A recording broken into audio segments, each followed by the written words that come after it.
Welcome to the latest Seahawks Draft Blog live stream. Rob Staton here. Jeff Simmons joins us today. Loads of Seahawks topics to get into. It feels like a really important period for the Seahawks franchise, and we're going to debate a lot of things this evening. If you've got a super chat and you want to send a question in, or if you just want to make a comment, then get those sent in.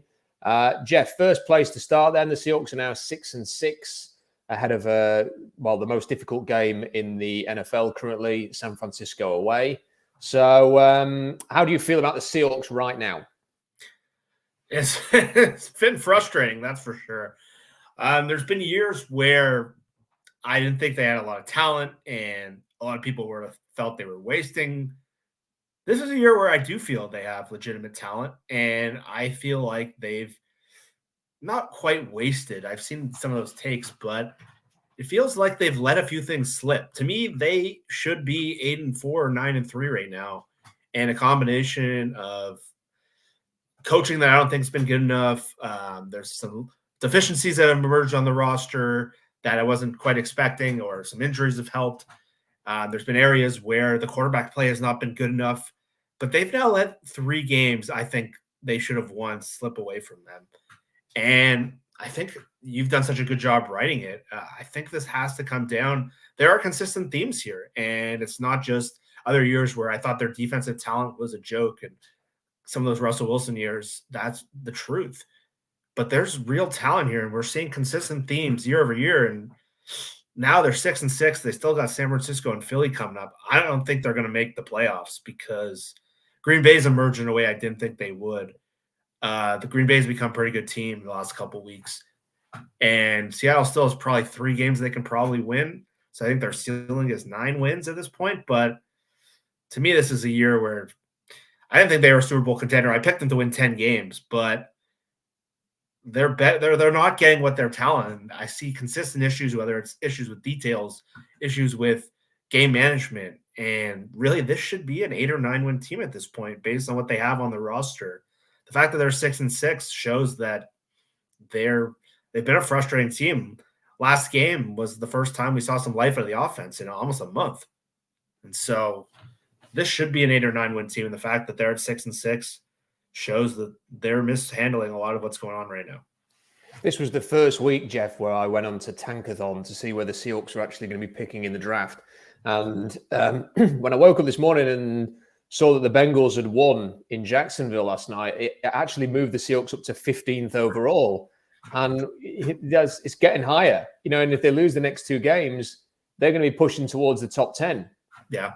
And like I've been writing articles this week about trading up for quarterbacks and stuff. Well, if this carries on for much longer, they're not going to need to. They're going to be in position to draft one. And I think what you said there is important, that they should be better than this. And there has been a little bit of a debate. It's not been a big debate over the last few weeks as to, do the Seahawks have enough talent to expect any more? But I think the thing is, Jeff, is that when you see the offense play the way they did in Dallas, for example, for 3 quarters, but then stall when it was most important. And then there's been other games where they've looked great, let's say in the first half, and then in the second half, they've not been able to do anything, not score any points, barely get a first down. That's the frustrating thing, Jeff, is there's just lack of consistency, this inability to find its identity. And when they show flashes, as both sides of the ball have, but then have also shown total incompetence at times, that's the thing that indicates to me that they should be better. If they were just consistently not good enough, you can almost live with it a bit more than the constant roller coaster of up and down, up and down. Yeah, that's the thing. And the Rams game, you covered it so well, that was when I decided this team's going nowhere this year. The season's kind of over. Because that's a game, they were clearly the better team. They were clearly in control of the game, and they mismanaged it to the point where it almost got embarrassing. I know Geno Smith got hurt, and I know Kenneth Walker got hurt, and Jason Myers missed the kick. But the combination of just bad game management and not knowing, Geno Smith not knowing what to do at the end of the drive in the fourth quarter. And last game, they probably should have won last game. They had 35 points against Dallas. They had the best offensive performance of the season. But again, situational management, the 3 4th downs, there's coaching errors, there's offensive line errors, there's Geno Smith reading the defense errors, it's details. And you see these themes, and they're not good on game management. They're not good at situational awareness, and their details are not good enough. And to me, some of that is on Geno Smith, some of that's on offensive line, and then the coaching, and then the defense is just, we're seeing the same thing year after year, and their weak zone defense and how easy it is to move the ball on them. And there was a flash in the middle of the year where it looked like this defense is like the Bengals game and the Giants game and the Cardinals game, and you're like, okay, like maybe we have something here. And then as soon as they play good teams, that week, like Sean McVay and Kyle Shanahan just found Bobby Wagner as the liability in coverage, and Jamal Adams, and they're like, you've been all over this more than anyone. Like the safety play has just been, relative to what they're spending, has been abysmal. And how many times have you said in the last 2 years, and this isn't new, you've been saying this for 2 years now, they should get out of Jamal Adams' money and put that into the trenches. And defensive line, now something that happened that a lot of people underwhelmed is when Uchenna Nwosu went out, it really became a troubling thing for their defense because they have no pass rush beyond Boye Mafe, Boye's had a really good year, but he's not an elite player by any means. And when Frank Clark is playing, and Frank Clark's not an NFL player right now. He's not. He looks too small. He's not getting any power. You saw Bruce Irvin come off the street and get a sack in his first game. And Derek Hall's a rookie. He looks like Mafe did. He looks like Clark did as a rookie. He's not very productive. He's not effective at all right now. So outside of Mafe, there's no edge rush at all. And it's just leaving them vulnerable in a lot of spots. And their third down numbers are atrocious. And that's a big part of it. So they really miss Uchenna Nwosu. And kind of the gut punch was I watched Will Anderson play the Denver Broncos this week. Will Anderson had 10 pressures in that game, or 9 pressures. And the Seahawks were this close to getting him. And if you have a pass rush group of Will Anderson, Nwosu, and Mafe, that looks a lot different. And that's kind of changes your defense. As good as Devin Witherspoon has been. But again, that's a whole other issue. But yeah, right now there's consistent themes, just how weak their defensive looks in third down coverage. And I think the coaching and the details, I see it as, I think they've blown 3 games because of that. It's quite, you mentioned quite a lot there that, but the thing that keeps sticking out to me is that mention of how much the safeties are going to cost. And everybody knows, like, you do not have to be a football savant to know that you need to be investing most of your money in several key areas. Quarterback's an important area. People feel that, left tackle's an important area. People would say like quarterback and receiver in the modern NFL is important. But more than anything, the trenches are vital. Your pass rush, your ability to dominate up front. You see so many games. The Seahawks have actually lost games they had no business losing because they lost the battle of the trenches. And if you've got that area right, you can generally be competitive week to week. You're not going to win every game, but you can be competitive.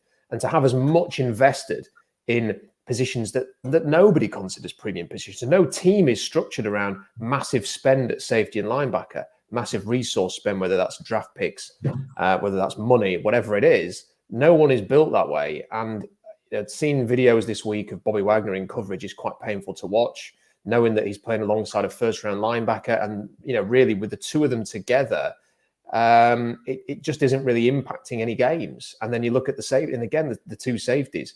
If the team's giving up 40 points against Dallas, what's the point of having $50 million for next year invested in the two safety positions? It's just not worth having. You might as well just take all that money. And look, how many streams have we had, Jeff, where we've sat here and said, get that money and just put it in the offensive and the defensive line. And if you said you could give me that $50 million right now, and you could go and get a great guard or a great defensive tackle, and that's where the money's going to go instead, I think every Seahawks fan would be happy with that. And it just, for some reason, they won't do it. They keep just persevering with this plan. The thing that I wanted to come to you with about is I find myself becoming increasingly impatient with the weekly and annual. We've just got to figure this out. There seems to be something every year that they've just got to figure out. And it doesn't happen within 3 weeks. There's 12 games into the season now. And Pete Carroll invests a lot in DVOA because he mentions it in his press conferences. He doesn't tend to reference PFF or anything like that, but he does reference DVOA. The team is currently 24th on defense per DVOA. Last year, they were 22nd. And in 2021, they were 20th. So they've gone from 20th to 22nd to 24th per DVOA. They're gradually getting worse on defense. despite the huge investment that has been put into this unit, all of the picks, all of the salary, next year's second round pick. How is this not a bigger talking point, Jeff? As much as the offense has been frustrating and there's various big talking points, Geno Smith's future and whatever, Waldron, how is the performance of the defense not a bigger talking point? I truly don't know. And I saw Greg Rosenthal from NFL.com and the NFL Network. He's starting to push this narrative a little bit. And frankly, the Seahawks should be criticized for this. And I think if they had a traditional ownership group, someone who's more invested in the winning and losing of this team, there might be a little more public pressure on this, because if I'm looking at this organization, you saw how many resources they've invested. Like the Jamal Adams trade alone should be enough to get someone fired. But when you consider the resources they put in this, some people will say, oh, why aren't they better? Well, the problem isn't that they just put the resources in. The problem is it's what they've invested in. And they're like someone who's investing in stocks for the first time. They get $20,000 to play with, and they put it in a bunch of mid-level stocks and hope they hit and wonder why their defense isn't better than 20th overall. They don't have any great players in the front seven. And all the resources they spent on this, Jamal Adams wasn't brought in to be a safety. He was brought in to impact the pass rush, impact the whole defense. And really, since that first year, we haven't seen it. Some of that's been injuries, but we haven't seen it. That Atlanta game, his rookie year was that, but there hasn't been many other than that. They've just invested in a lot of middling players, and they've spent too much. Like Draymond Jones is a great example. He's a good player. He's not a great player. He's okay. He's been underwhelming this year, but they paid him as an $18 million player. And they got caught in a bidding war because they didn't sign Zach Allen. They lost it. And they're left just putting in resource after resource. They've gotten some good return. Boy, Maffe's turned into a good return. I think Leonard Williams has played well, but you look at the good defenses in the NFL, they have great players in the front seven. The Seahawks have none. They have a lot of good. I think Devin Witherspoon's really the only one on the entire defense who screams great player ceiling. And I think if you're honestly evaluating the Seahawks, so much of my energy has gone to Pete Carroll, and it should be, because there's so many issues we need to talk about Pete. But if I'm looking at the team and why the team, if it wasn't for Detroit beating Green Bay last year, this would now probably be 3 years in a row they're not going to make the playoffs. And really 3 years in a row where they've essentially been at the same spot ultimately in the league. And you can really probably take it back another year where they kind of backed into the playoffs because of a weak schedule in 2020 when the defense and the offense flipped. But they've kind of peaked and they're sort of caught in no man's land and can't get out of it. And the Russell Wilson trade helped give them a chance, but they just haven't invested in the right spots. And the investment in safety and the fact that their offensive line is bad for like the 10th year in a row, and you see how important that spot is in the league. I don't think there's enough pressure going on John Schneider, just like you said. I know they've hit on some good draft picks, and they have done a good job in the draft the last years, no doubt in my mind. But roster building isn't just player acquisition in the draft. It's a whole cycle.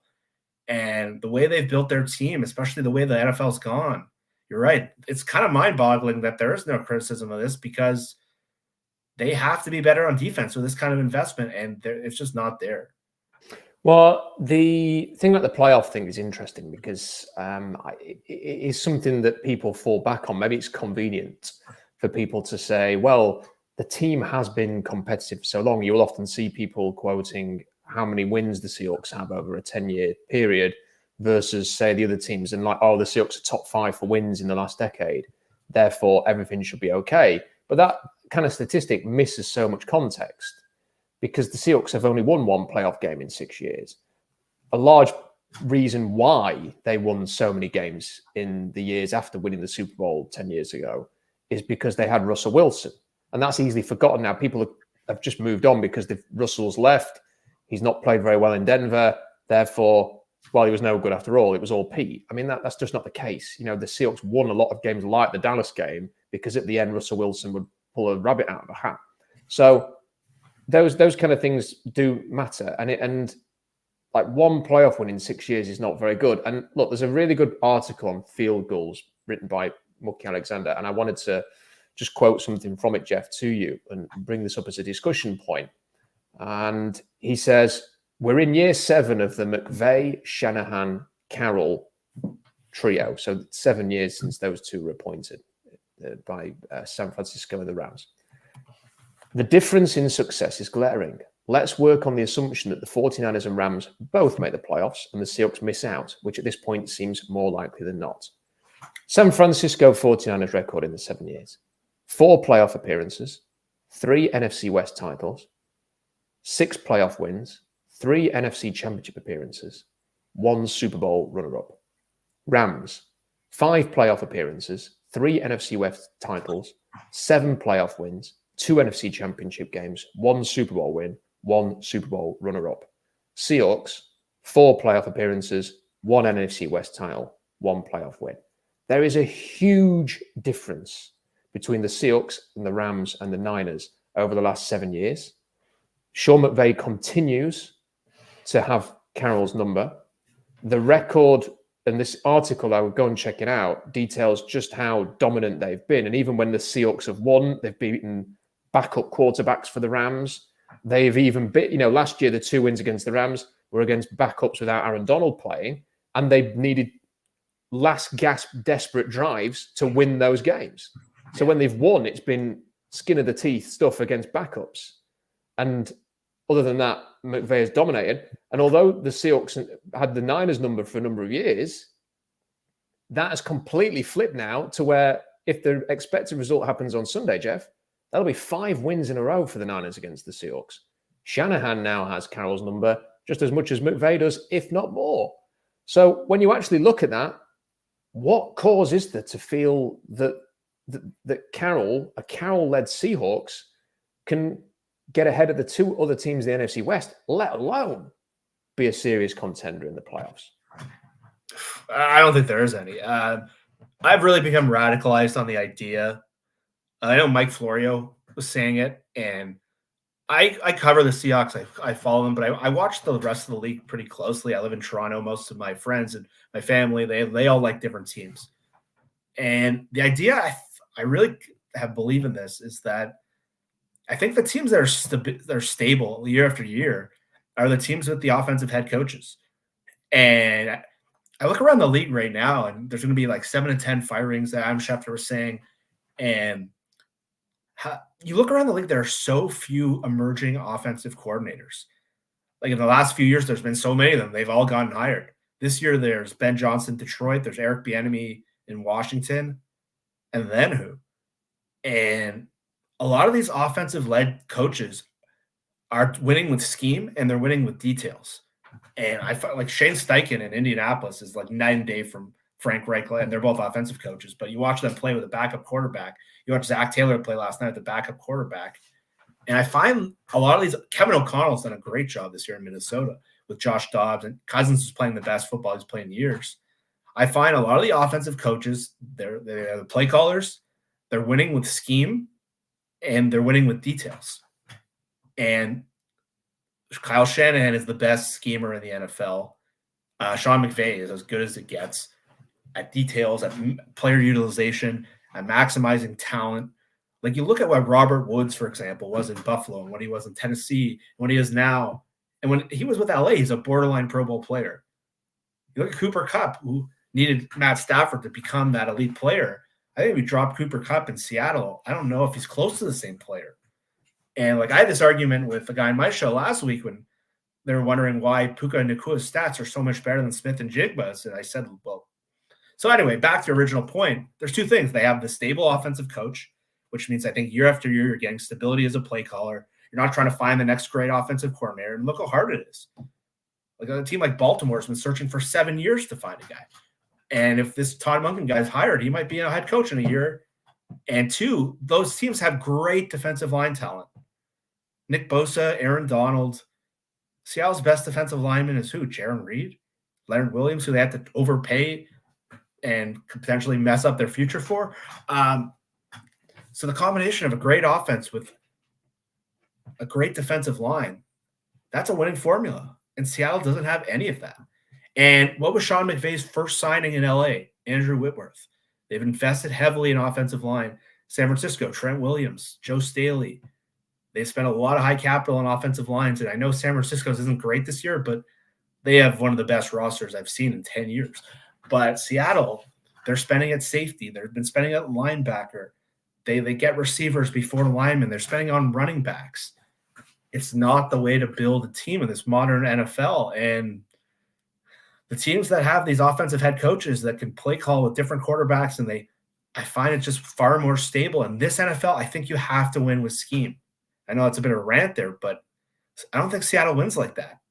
Shane Waldron does some things really well schematically, but he is not near those guys. And the teams you see consistently winning right now are those really good scheming offensive coaches. And I think I think Mike Florio and you are absolutely right. I've become kind of radicalized on that idea. I think it's absolutely spot on what you say. I didn't think it was a rant at all. It was just pertinent points, because I think in the modern NFL, if you had to give me, okay, like what do you want in a head coach? Especially for this team right now, given how it's built and with the weapons that it has on offense. And my view would be, I want someone who can come up tactically with a good game plan to score points on the other opponent, to have ideas, to exploit weaknesses, and to get your best playmakers involved so that the ball's in their hands so they can help you win a football game. And what I also want is that coach to have a plan so that if the other team adjusts, you have counter punches. That is what Kyle Shanahan does. What Kyle Shanahan does, I'm not an X's and O's guy, Jeff. I never claimed to be. But I've watched a lot of football, and when I watch the 49ers, I see a lot of the same kinds of plays all the time.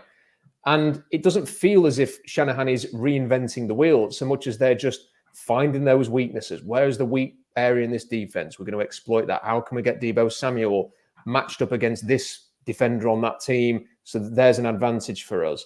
Where's the best way to use George Kittle to get him involved? And that's what I want the Seahawks to do. And as far as the defensive side of the ball goes, just get me an experienced coach who can make that a complementary unit. We're going to go out and score points, and the defense will complement that. And we will hope to get some stops. We'll hope that our talented players can step up and make a play. It might be challenging at times because the Seahawks don't have a Nick Bosa or Aaron Donald, but ultimately that's how you're going to be built. And the Seahawks are actually one of the few teams in the NFL right now who have a defensive-minded head coach. There are not many who do it. And to have a defensive-minded coach plus the 24th ranked defense per DVOA, there's an issue there. I can see a lot of super chats coming in. I want to save some of those because there's a couple of questions there and I want to throw them to Jeff. But I just want to put this to you, Jeff, because this was something that I touched on a stream that I did on Sunday. And a lot of people, I've resonated with it more than I expected because it was kind of a bit of an impromptu comment that I made about culture. And feel free to disagree completely with me on this. Don't feel like you've got to agree just because I'm about to say something chunky. How good is the culture actually in Seattle? And do we conflate culture with the ability to motivate? Because clearly Pete Carroll has shown to be a very good motivator, a coach that players enjoy playing for. But I don't personally define culture by environment if people take advantage of that environment. And over the years, what have we seen in Seattle? We've seen players fighting on the sidelines. We've seen players holding out at inopportune times, including someone as storied as Cam Chancellor. We've seen players threatening to beat up reporters. We've seen players threatening reporters to have their credentials pulled. We've seen the team flirt with signing Antonio Brown. We've seen the team draft or sign players with domestic abuse allegations hanging over them. We've had rods shown at the coaches on the field. We've had players refusing to get on the bus for a key playoff game. We've had players punching each other before Super Bowls. We've got the latest Jamal Adams episode where he insulted the wife of a reporter who said yikes about a bad play in coverage in what is frankly one of the most disgusting things I've ever seen from a Seahawks player online. And I can't believe that it hasn't been addressed more than it has, or that he hasn't apologized right now. Players have been accused of DUI incidents. Not only that, the culture that we've seen created has seen sloppy play consistently. Games where they've clearly been unprepared, such as the 49ers game, a great example. A game I traveled 5,000 miles to go and watch. You traveled to go and see it as well. And the Seahawks started that game as if they just woke up that morning and cobbled a game plan together on the back of a bag of chips. There was no semblance of any game plan there. Or week one, where the players were coming out after the game and stating in press conferences that the Rams wanted it more. What does that say about your culture? Persistent mistakes are made, such as DK Metcalf refusing to remove the avoidable penalties from his game, and he doesn't seem to be held to account for that because it's been going on for years. And then there's perhaps the most important thing, Jeff, the complete and utter collapse of a potential dynasty, because they had a crushing Super Bowl loss, and they let that, rather than be a come on guys, let's rally and get back to that. It was just chaos instead. We had players going to the media for tell-all articles all the time, and players referencing the Seahawks as the Titanic. There was this massive weirdness from about 2013 onwards between the team and the quarterback, Russell Wilson, that lingers to this day. Aren't all of these things part of the culture? Because, as I said earlier, people seem to be mixing up culture with essentially the way I would describe it. Carroll isn't a Belichick tree coordinator type who gets a head coach job, pisses everybody off, and then gets fired, and everyone goes, what a jerk. But does that mean that Seattle's culture is amazing? Or does it just mean that he isn't Josh McDaniels or Matt Patricia? Is there anything into this? Because I've just listed a lot of things there that I would not suggest align with great culture. Yeah, and culture is a complicated word because there's not one answer. I think what Pete does is really unique to what other football coaches do. I think what Pete does is he instills confidence in people. And the problem with that is it leads to problems. And I think Pete's master, if you've read his books, and he's a performance coach. That's what he really tries to focus on. Russell was so good with him because they kind of thought similar. They have this overly optimistic. But Sherman got to the point where he was so confident in himself. We saw the downside of that. We see it with Jamal these days. We see Jamal just so confident all the time. Maybe he should be a little more humbled. So I think the culture idea is overrated. I think you hit on a lot of good points. I'm not just saying that. I think culture is not this all-encompassing idea of we're building a winning way. There's only one way to win. I think what Pete does is he makes Seattle a fun place to go to work.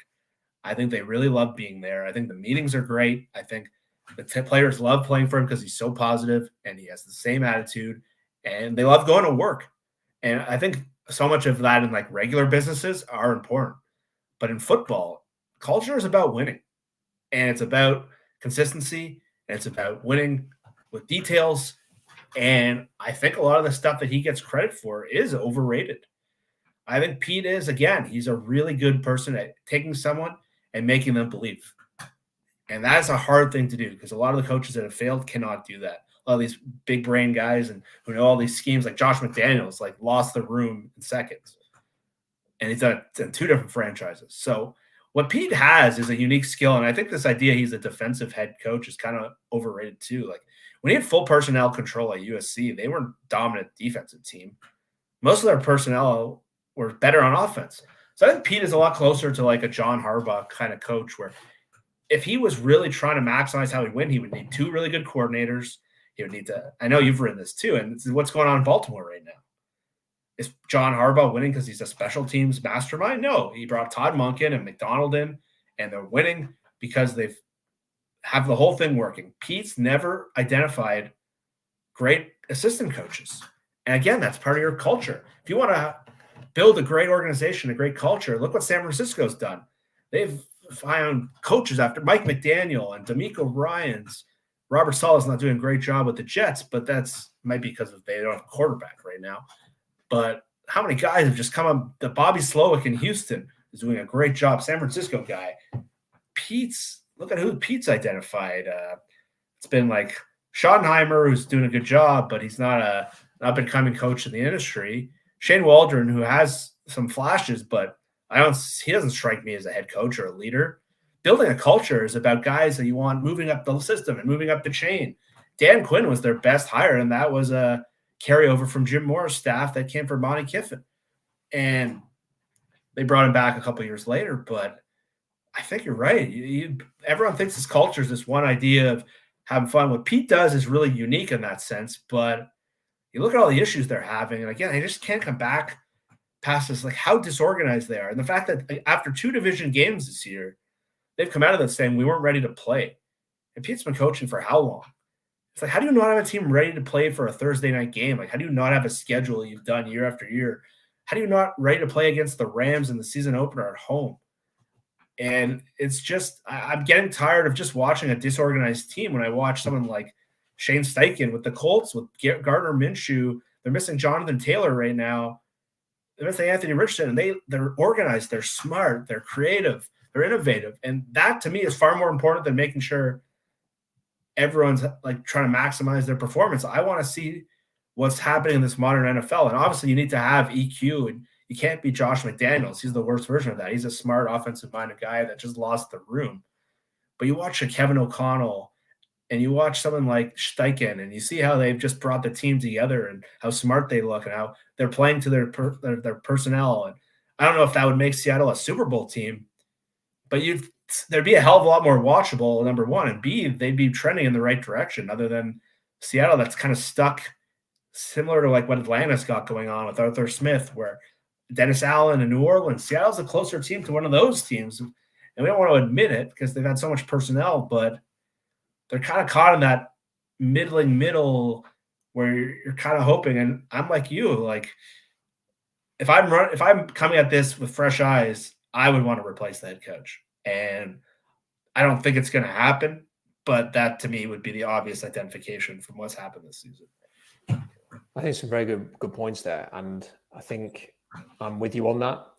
I did do a video recently, admittedly this was before they lost 3 games in a row, saying that I did think Pete Carroll could potentially win another Super Bowl, but what he would have to do, and I listed the things that I think he would have to do, and one of those things is to and we've talked about it on numerous streams again, you know, we've been having these conversations and written about it.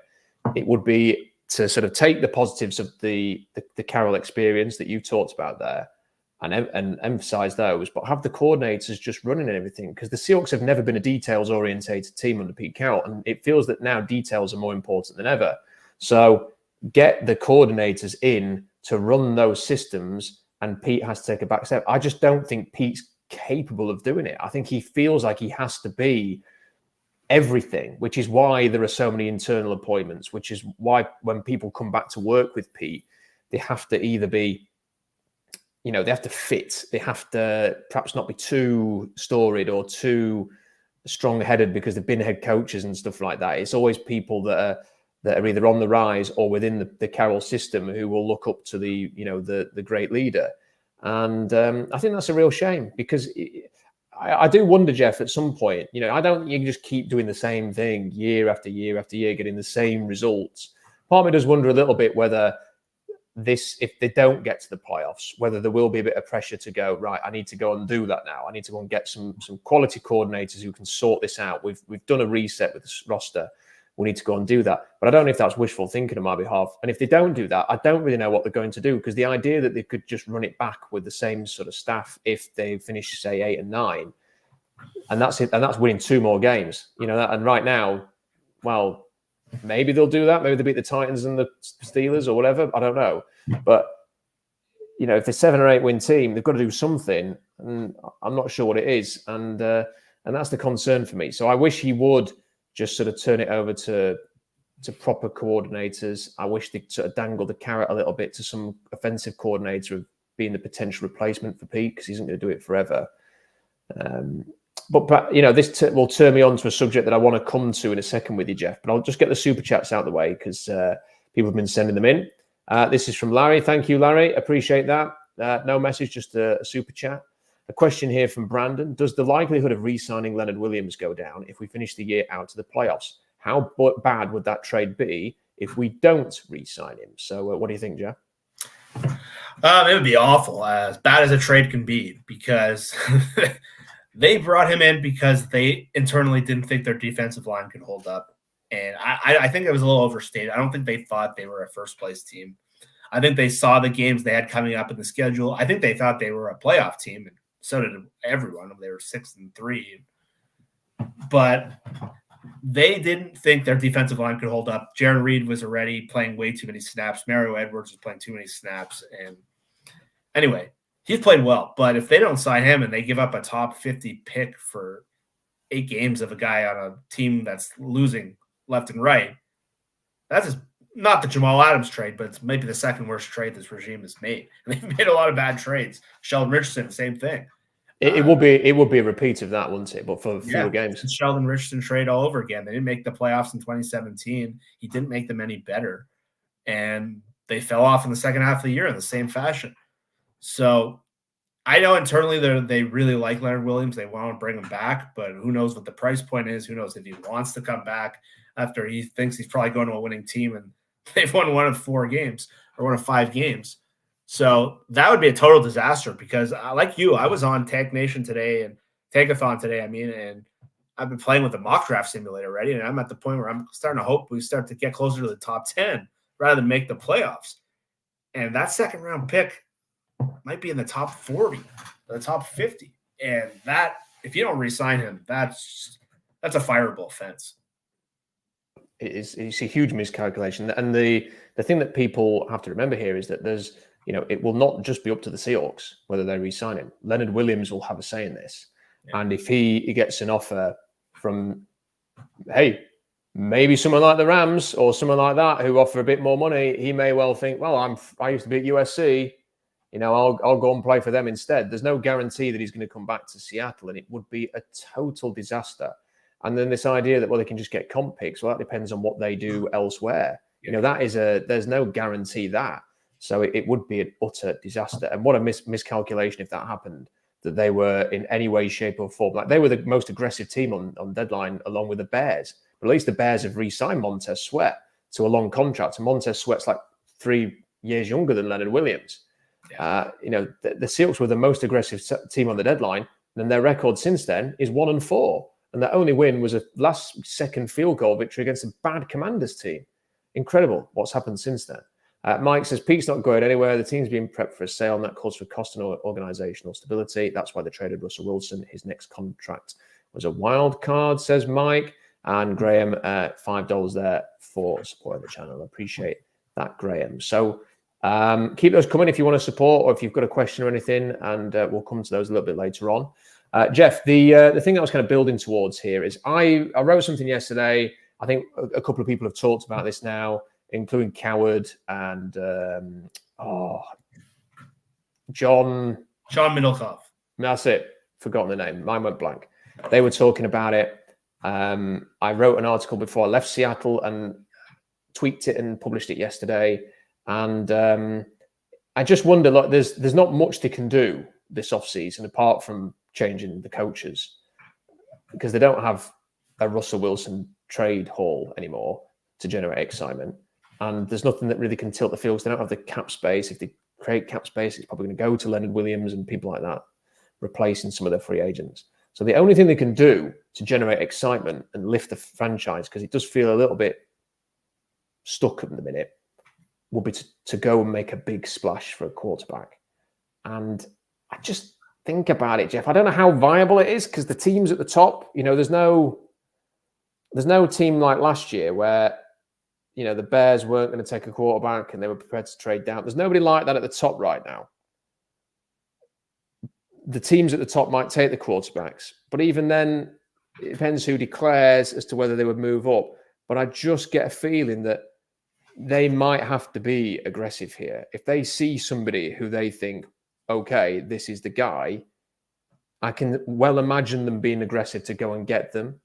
There aren't loads of holes on the roster. There might be issues within the roster, but it's not a holy roster. It's not a thin roster. That might be a way to generate some excitement there. They've not replaced Russell Wilson yet. Carroll's record in Seattle without Wilson before they drafted him was 15-19. His record without Wilson since trading him is 15-15. He's had most of his success with a top quarterback. It feels to me a little bit, Jeff, that this is all building up to either just simply drafting a quarterback with their first pick or trading up either aggressively or modestly to go and get a quarterback. What do you think? I've been on that all year. We were talking about it last May. And when John Schneider dropped Quinn Ewers' name in the post-draft press conference, I know a light bulb came up for me and you. And I think they came to – I think there were some internal issues whether they could draft a quarterback and spend that kind of capital on a quarterback last year. And I think John has been wanting to draft a quarterback for quite some time. It hasn't lined up. He hasn't pulled the trigger in certain cases. But to me, this felt like the year they're going to have to draft a quarterback because of how Geno's contract is set up.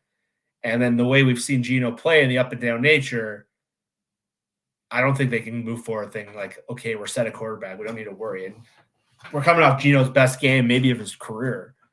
But I know on one hand you could say, well, they could have dropped any quarterback in there, they would have lost that game. But again, you got to think about contract, you got to think about the future of the franchise, and you got to think about where they're going to be drafting. I don't think this team's making the playoffs. I think it would take a pretty shocking turnaround to beat Philadelphia or even to win those 3 games at the end of the year. I'm not even sure they can beat Arizona with the way they're playing.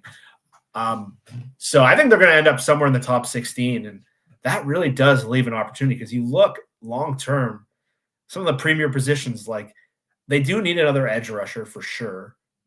They do need help on offensive line. Their offensive line has been an unmitigated disaster at guard this year, and they've not played well. Their pass protection is atrocious. But you just come out of this year and you draft a guard at 16, or you draft another edge rusher. They've gotten so many. It's going to be a real hard thing to swallow because Geno Smith's contract goes up a ton next year, and they're just in that sweet spot for quarterbacks. And I thought all along this was the year. Because they don't need a left tackle. They don't need a cornerback. They don't need a wide receiver. And this is a good draft for wide receiver. This is a good draft for tackle. This lines up so well with quarterback. And it's going to be so interesting to see. And so Matt Miller put out a really good point the other day. It was with the transfer portal. A lot of like the day 3 quarterbacks aren't going to come out to the draft anymore because you can make more money going back to school and you can choose your team essentially. And so finding the next Brock Purdy or Russell Wilson, I think becomes even more challenging in that scenario. And now they don't have a 2nd-round pick. And like I know a lot of people were pissed off last year they didn't draft DTR from UCLA, but like, are you really better off with DTR right now than than Drew Lock? You'd say $7 million, sure, but that's your long-term backup. But I think even if you want to bring Geno Smith back, I think you have to draft a quarterback. And I'm very into the idea of them trading up aggressively because, like you said, they don't have a lot of organizational needs at premium positions. And that's what the 1st-round picks are for. They have receivers under contract. I think DK and JSN are going to be I don't know how much Tyler Lockett has left in the tank, but they got a left tackle. They have corners. They have young edge rushers. Unless they're definitely a defensive tackle, which they do need. To me, you have to go quarterback, and there's so many interesting guys. And you look at maybe the 2 teams I think you look at are Washington and the Giants. And right now they're positioned 4 and 5 in the draft. That's obviously going to change. I don't know who Washington's head coach will be next year, but Sam Howell's flashed this year.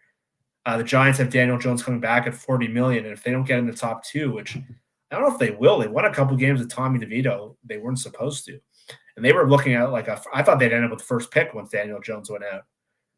And if they end up outside of that top 2, and you will say you want a Jaden Daniels or say you want someone else, and we don't know if Kuhn Ewers is going to go in. We don't know I don't know if Penix or Nix are the kind of guys you move up for, but I think they need to just get that done. They've been saying year after year, we want to draft a quarterback. And I get so ticked off every time Schneider said, well, we want to, it just didn't work out. They could have. They've drafted 2 quarterbacks in 12 or 13 drafts. And this is a guy who came from Green Bay where they literally drafted quarterbacks every year. They had Mark Brunell and Aaron Brooks and all these guys that they turned into picks. Matt Hasselbeck. They've drafted 2, Russell Wilson and Alex Magoo. They've never drafted a 1st-round quarterback this whole time. They came close with Josh Allen. They would have taken Mahomes if he made it down there, but he wasn't going to. So you made the comparison last year. This Seahawks team, they're not as good as the Chiefs were, but they really are in that Alex Smith Chiefs mold. Like they can win a game here and there. They can get good quarterback performances, but can they win the Super Bowl? No, that team was capped. And if they don't make that trade, the whole history of Andy Reid is maybe looked at a little differently. And that's what the Seahawks are. To me, I think it's a no-brainer. They're going to have to get aggressive and go get someone because even if I was talking to a pro scout the other night, and he actually made a really interesting point to me. And I just kind of every one of Geno Smith's elite games have come in a dome. Detroit last year and this year, Dallas, New Orleans last year, LA last year, the Chargers last year. He hasn't played an elite game outside, and you're playing in Seattle. It's an interesting point. I never thought about it. And it's like, okay, they need to get a quarterback that can play outside. And it kind of hit me. It's like, holy shit, that's true.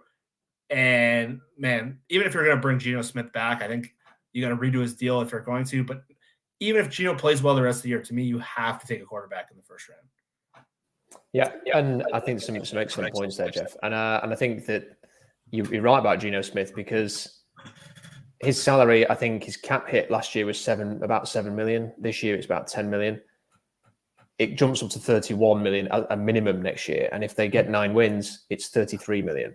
So there's a difference. I think sort of Geno is probably worth more than 7 or 10 million, but he isn't worth jumping up, tripling his salary off the back of what we're seeing this year. So they're only going to have a small window at the end of the season to redo this. I think it's something like 5 days after the Super Bowl, they will have to make a call on this. I wonder whether they might just cut him and then re-sign him, or what they might do. I hope they don't push money down the line, because they are experts at accumulating dead cap money. So I know more of that, please. But they will have to do something. I also think they have to have Geno Smith on the roster. Otherwise, you just tip your hand for the draft, and everyone will know what you're going to do. And there's no leverage. If you cut Geno Smith and have no quarterback on the roster because Drew Lock's a free agent, then when you go and speak to teams in a few weeks about trading up, they'll go, well, we'll have every single pick that you've got going here because you need a quarterback badly. But if you have Geno Smith, you've got that at least got there. Well, we'll stick with him. You need to do something. They put themselves in a difficult spot. It's interesting you were mentioning about it's a fantastic point about the lack of mid-round quarterbacks. I've got a list of 8 players who have gone into the transfer portal. And this is all, COVID's had a big issue with this as well, because a lot of these players wouldn't have had the choice to do that. But because they've got a 6th year of eligibility because of the COVID season, they're going, well, I could turn pro and earn however much on a 5th round pick contract, or I can earn $2 million to go and play for Notre Dame or Miami or whoever, or UCLA. And they might make more money next year than they make in their NFL careers. So players like Cam Ward, who probably would have been a 5th round pick, is going to end up apparently he might even end up at Ohio State, apparently. Like there's stuff like that going on. He's apparently highly in demand. Will Howard, who would have been maybe a round 4, they're talking that he might go to USC. Will Rogers might go to Washington, would have been a 6th, 7th rounder, maybe an undrafted player. But he can go and play for Washington for a year with Kalen DeBoer and maybe turn himself into a 4th rounder because of the offense.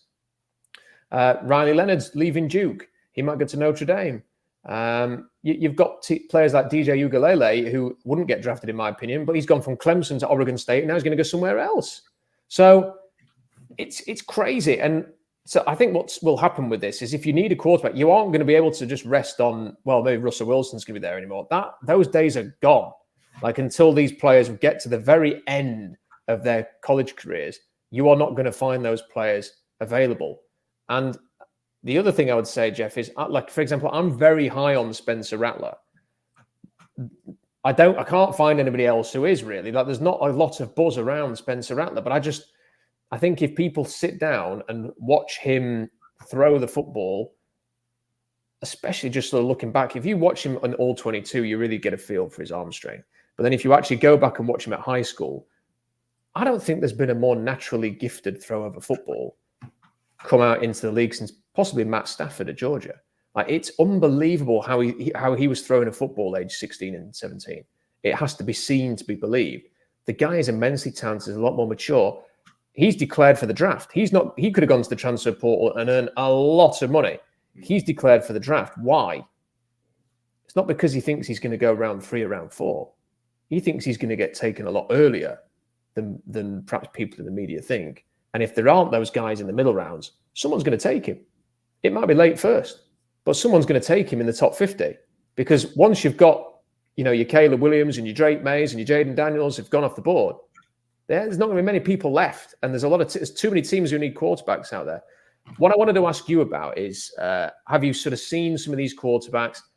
I'm with you. I think that was a little slip of the tongue from John Schneider when he was talking about Jackson Smith and Jigba in the draft, and said, oh yeah, and we were talking to Quinn Ewers about Jackson. Why would you mention Quinn Ewers at Ohio State with Jackson Smith and Jigba? Why were you talking to Quinn Ewers about Jackson Smith and Jigba? That makes no sense. Unless he is right on the forefront of your mind we haven't drafted someone here, but I'll just go and watch some Quinn Ewers tape at the end of the draft because I'm a bit gutted about not being able to take a quarterback again. And I just think he screams Schneider. He looks to me like the technical kind of. It's definitely not a finished article, but seems like the kind of player that I can imagine John Schneider loving. But there's a question of whether he declares, Jeff, and I think he will. If he has a good college football playoff, he's more likely to declare. If they win the national championship, for example, why would he go back to Texas? Apart from the fact that he'd have the elevated stock, why would he go back to Texas as a champion, only to have another year where he couldn't live up to the standard of this season? And I think it's wide open, by the way. I think any of the 4 teams in the playoff could win that national championship. So, yeah. So I think that probably needs to happen for him to declare. But I hope it happens because I think he might be the guy they look at. But, Jeff, I'd be comfortable with him going after Jaden Daniels, Caleb Williams, Drake May, Spencer Rattler, any of those guys. I think we should spend a little bit of time talking about Penix and Nix because I know you will have seen some of them and may well have opinions on them. But, what do you make of the group? Who would you be comfortable moving up for or even taking in the top 15? And who wouldn't? Maybe you wouldn't be. Well, Caleb Williams is probably out of the question. He's going to go number 1. And it looks like the Bears are going to draft him number 1. Drake May, I haven't seen a ton of this year. I've seen flashes, but I know scouts and pro guys love him, but he's had an up and down year. But again, I don't know if it's relevant to Seattle. I think New England, if they end up second overall, I think they're going to take him anyway. So I think Jaden Daniels is the one who I remember one of our earlier streams, people were talking about him as like Jalen Hurts getting the second round, but he's shot up since then. The way he finished the season, he's probably going to win the Heisman Trophy. And the way the game's going, he's really intriguing. He's a guy I'd be really, really excited about. And I need to dive into a lot of these quarterbacks a lot more, especially him, because we've seen like Jalen Hurts was a guy I didn't think would be a good pro. And when he came out in the first 2 years of the NFL, it didn't look like it. And now he's playing behind an elite offensive line. He's become an MVP level candidate. So he's a guy, just his skill set is really exciting. Ewers is a guy I think they would love. I know John Schneider loves Drew Lock, and he loves those big, strong throwers of the football. He loves Josh Allen. I think Ewers has, and they know Steve Sarkisian really well. That was Pete's right-hand man at USC. They would have really good insight into him. I think he's the guy that they would love. And it was really interesting that he had his best game of his season right after the reports came out. He was staying in school. And I wonder if the playoffs does change his mind because he's a guy I think Seattle will really like. Rattler, I need to dive into. Rattler was like going into the NFL. I mean, going into the college season a couple of years back, he was in mock drafts as the number 1 pick, and he had a rough time in Oklahoma. And he's a guy who I just need to dive into a little more. I haven't seen him almost at all this year. Nix, I haven't loved what I've seen. I know there's a lot of, when I was at that Seahawks-Niners game, so many Seahawks fans sitting next to me would turn to me and like, we need to draft Bo Nix. And every time I watch him, he kind of reminds me of Derek Carr. And if you watch Derek Carr, he can get you with some things and he can make some nice plays. But time and time again, he just lets me down. And I don't know what it is. I can't get the Derek Carr thing out of my head. I had this guy sitting next to me at the game, just every time Gino made a bad throw, he's like, Bo Nix would have done it. And I'm like, I don't like Bo Nix. Penix is a tricky one because you've seen what his game reminds me a lot of Tua. And like you see when Tua gets protected well and when he doesn't, just how different he looks. And Mike McDaniel has done such good work with Tua that I think Penix would need to be in the right scheme. And if you're bringing back Pete Carroll with a team that can't block up front, that worries me. Like Penix is such a likable guy and he's such a fun story. But am I spending the 14th overall pick on him? That's tough. I think with a different coach, if you had like that Houston coach with a good offensive line, Bobby Slowick, he's the OC there, I think I can get on board with Penix a little more, but just to put him in this Pete Carroll system with a team that can't block any year, I don't know about that one. I think they might have trouble getting value out of that pick. So I really like Penix as a kid. I'm very curious to see how he plays in the playoffs, but I'm not there on Bo Nix yet. I need to dive into Rattler, and Daniels is the guy right now I think is the guy I'd be excited to trade up for, and I'm going to be watching this Quinn Ewers thing really closely. Well, as soon as I know that you're a big admirer of good offensive line play, Jeff, if you ever do get a chance to watch South Carolina, you are going to hate what you see from their offensive line. It is an absolute disgrace. Is it like what I think last year?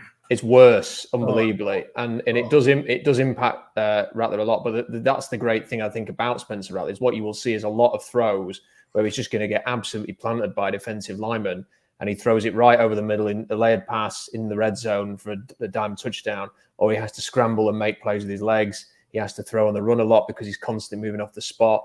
And, he had a lot of just horror story days with his offensive line. So I think well worth checking him out. Do you know what? It's funny that you mentioned Derek Carr with Bo Nix, because I've actually been thinking about a different New Orleans quarterback with Bo Nix. I actually think he looks a lot like Taysom Hill. I think he's a better thrower than Taysom Hill. I don't think Taysom Hill can run one way like he did against Oregon State, throw across his body 40 yards downfield. I don't think Taysom Hill can do that. But his body, the way he moves, his release, his style of pass is a lot like Taysom Hill. And once you see it, I don't think you can forget about it. Like I say, I'm not suggesting that he's going to be as limited as a passer as Taysom Hill has proven to be. He's clearly a better thrower of a football than Taysom Hill. But I think when you see it, it's hard to remove it from your mind. And then with Penix, you see, the thing is, when I put the horizontal board out, I put both of those guys in round 3. I don't think they'll necessarily go in round 3. It's just sort of my grade for them both.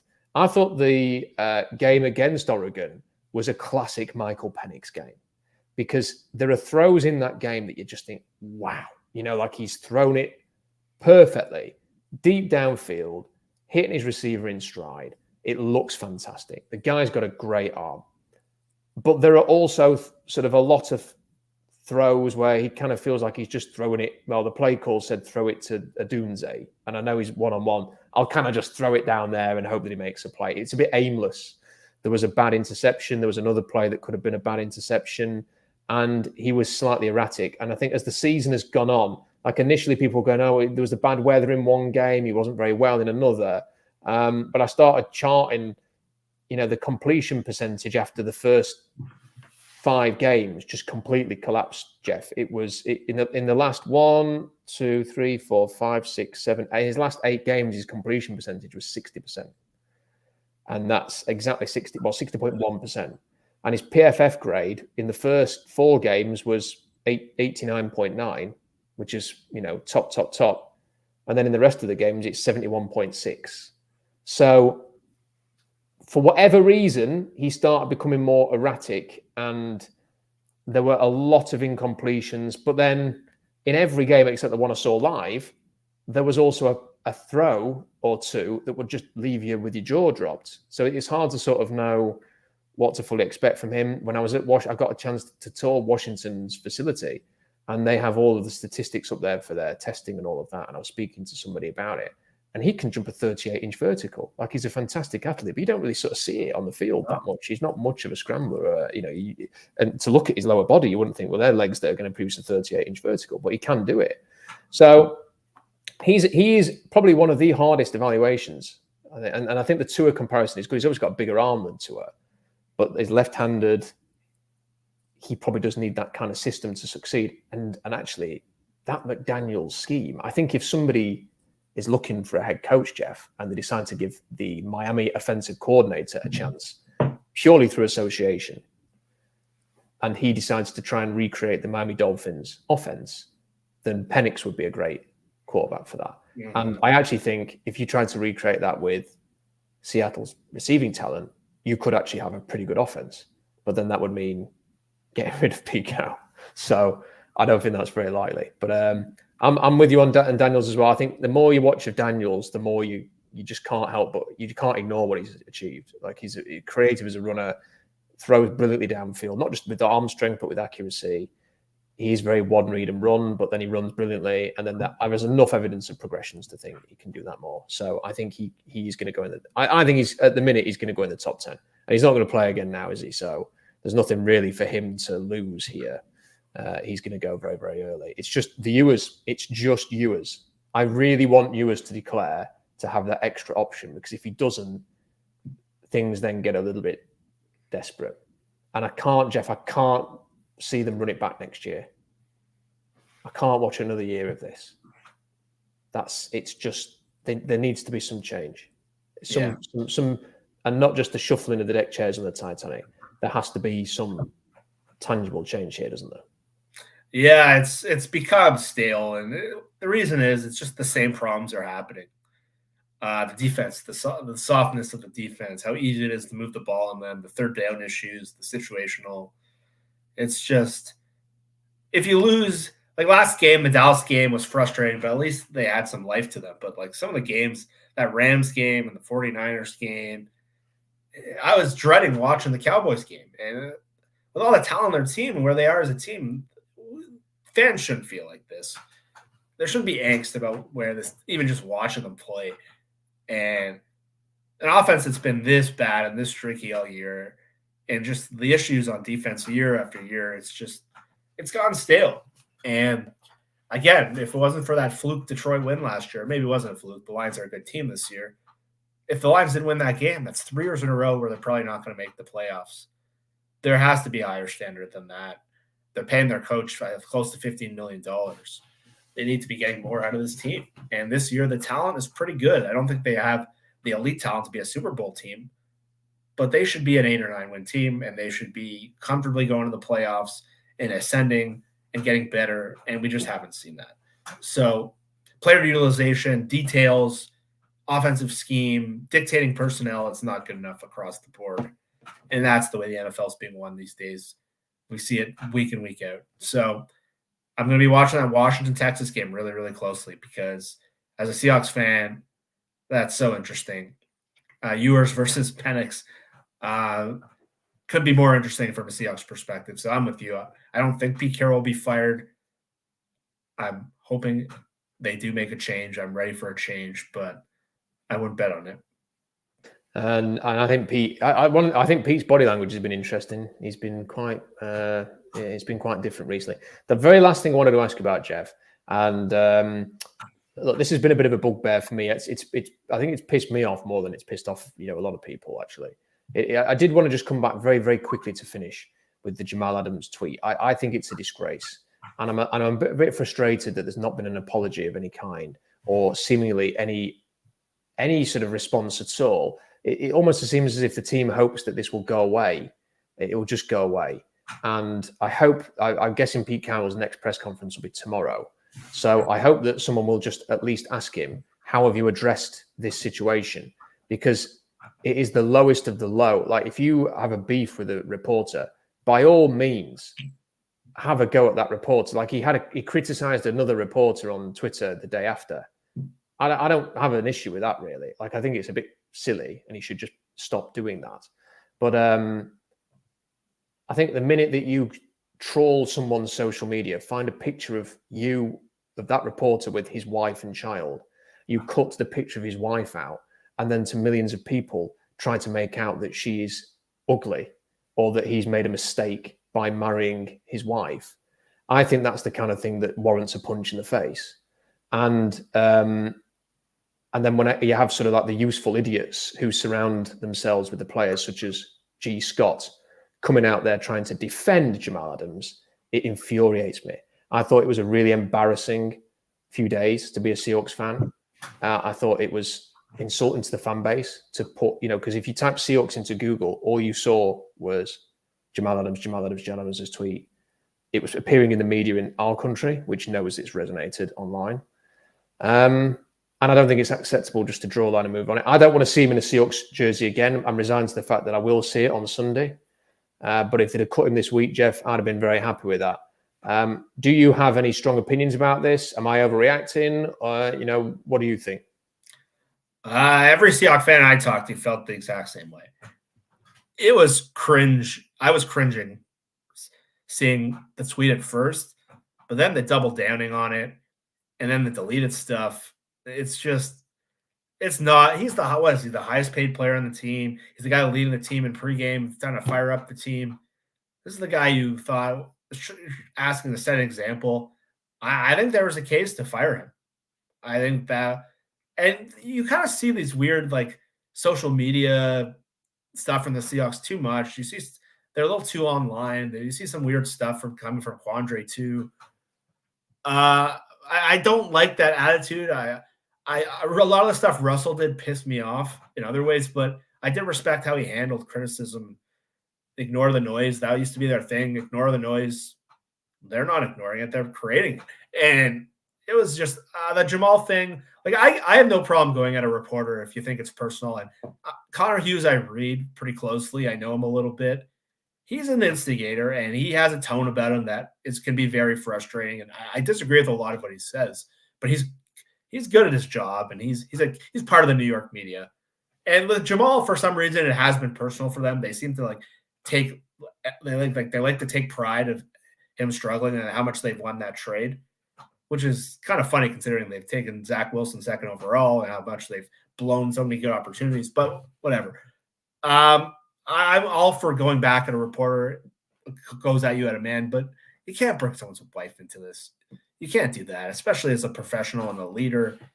That's just it's a hit under the belt, and you can't do that. And to me, it was hard to watch and hard to double down on. Listen, I laughed when he called that guy Mr. Potato Head. I'm not going to lie. It was kind of funny, but that first tweet was just like, I was cringing reading it. It was pretty embarrassing, and they had every reason to fire him. And the fact that they didn't come out and handle it and just kind of got swept under the rug, that was disappointing. And you want to see leadership. You talk about culture and setting examples. Like Bobby Wagner is like the definition of the guy, the leader of a team who does everything right. Like, he would never do something like that. Never. And he's up for the Walter Payton Man of the Year award. And Jamal, just the whole energy about him is bothersome to me. He's the kind of guy who'll make one play, he'll miss 3 in a row, make one play, get in the guy's face, start yelling at him. And listen, if that's what fires him up, the fact that he's on the field is incredible and good on him. But as a fan who doesn't know anything, or whatever I am, it's hard to watch sometimes where you're giving up 35 points, you can't cover this guy, and you're up in the guy's face screaming. And it's kind of that fake. I don't want to call him a fake tough guy because that's just disrespectful for what he's gone through. But there's some of that energy sometimes with the Seahawks where they're talking shit after like giving up 30 points and they make one play. And I don't know. It's just it's a little bothersome. And there's just too much of that energy right now. And I actually thought Geno Smith had a really good tweet going at Colin Cowherd. And then he deleted it. And I didn't understand. It was a really good tweet where Colin kind of oddly called Geno out after the Seahawks lost Dallas game. Listen, his overall point wasn't wrong. They need to get better at quarterback long term, but Geno went at him and then deletes it at 6 a.m. or something. And I'm like, there's too much. There's too much, isn't there? There's too much energy. Like you mentioned Quandre Diggs. He's always complaining about his Madden grade or his PFF grade or quote tweeting somebody who said, Quandre's better than you think. And it's like, well, just shut up, man. Just get off Twitter. And with the Jamal thing, it's great. Like Jamal Adams getting in someone's face after the player gets 7 yards on first down, setting up exactly. 2nd and 3. And it's like, Jamal, he's got 7 yards, man.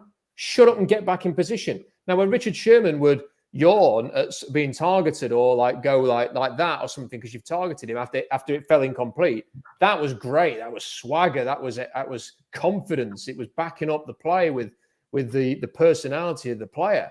With this, you just think, every time I see him celebrate or get in someone's face after making a play, I just can't. I've got my head in my hands because I know what's coming next. A blown coverage, unable to break up a play, no sacks, no big plays. It was hilarious watching CD Lamb. I don't know if you've seen this on the wider shot, Jeff, when that game-winning touchdown scored by Ferguson against Jamal Adams. CD Lamb is running 30 yards in the distance towards Jamal Adams, laughing hysterically and pointing at Jamal Adams, who just looks at him and walks off. And so clearly, Adams and CD Lamb had a bit of this during the game. And who had the last laugh? CD Lamb and Jake Ferguson. And it's really frustrating. And I can't get it out of my head, Jeff, the thought that it's possible that the wife of that reporter could have just been in floods of tears that night. That she might have think, oh my God, like the whole internet, my picture's all over the internet. And people are talking about how attractive I am.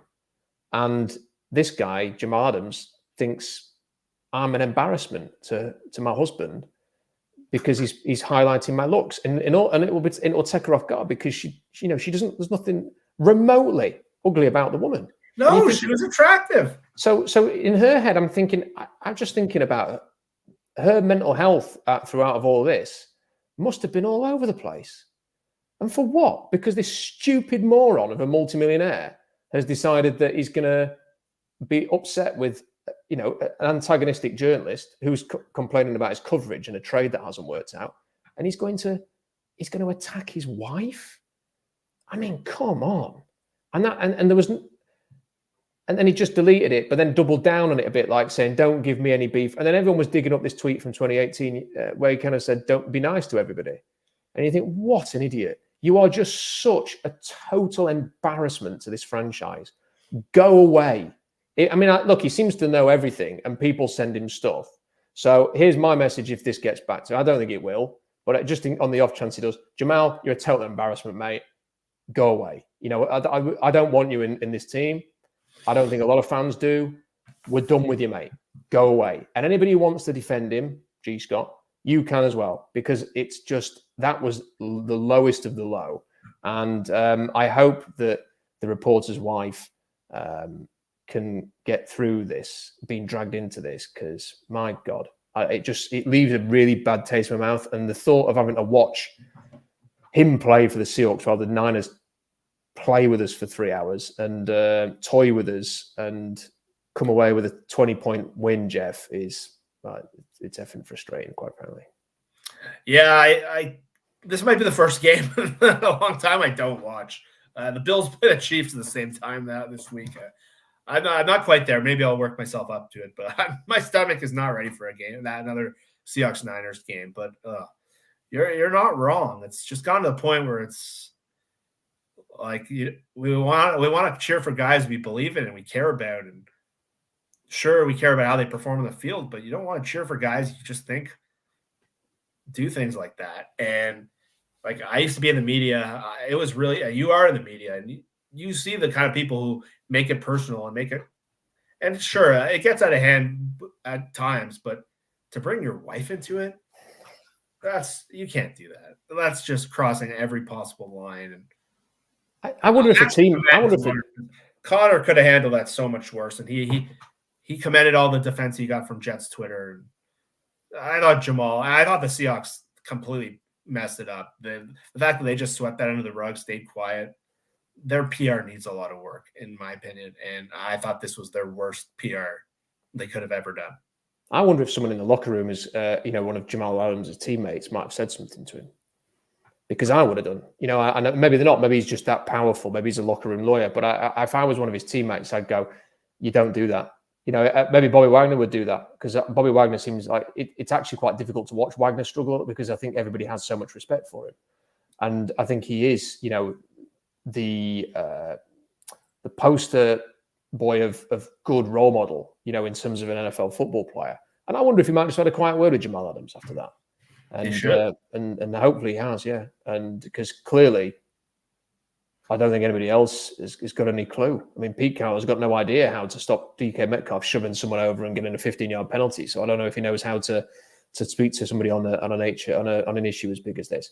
Just quickly, the super chats that we didn't get to. This one from Peter. Thank you, Peter. Appreciate that.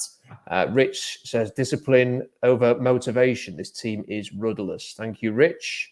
And then Ig 2285A. Thank you for the super chat.